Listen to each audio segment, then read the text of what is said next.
vous expliquer le fonctionnement de la page tâches et lot de tâches. Alors, une chose très importante à savoir tout d'abord, c'est que la page tâches et lot de tâches est intimement liée à la page journal de bord. Je vais vous le montrer tout de suite. Alors, pour le moment, faites pas attention à ce qu'il y a à gauche. Nous, ce qui nous intéresse, c'est cette partie-là, tâche principale et lot de tâches.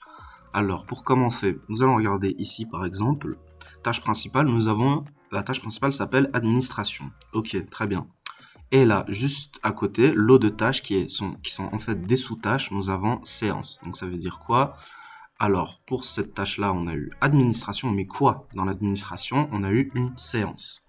Donc maintenant, nous retournons dans la page récapitulation de lot de tâches, et là, qu'est-ce qu'on voit? Administration, séance. Donc ça veut dire que tous ces titres-là, qui sont tout en haut, sont des tâches principales. Donc, vous avez administration, gestion de projet, recherche, etc., etc. Et en dessous, vous avez les sous-tâches. Il faut garder à l'esprit que c'est très important de bien nommer ces tâches principales et ces sous-tâches, car c'est grâce à ça que dans le journal de bord, vous pourrez avoir accès à la liste déroulante et mettre facilement le terme administration et le terme séance. Parce que écrire à chaque fois administration et séance, c'est un peu laborieux.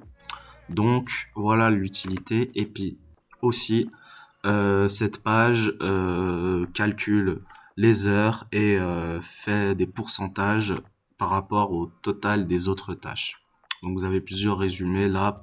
Par exemple, nous regardons juste ici en bas, on a un résumé en pourcentage des différentes tâches principales, donc administration 19%, gestion de projet 10%, etc., etc.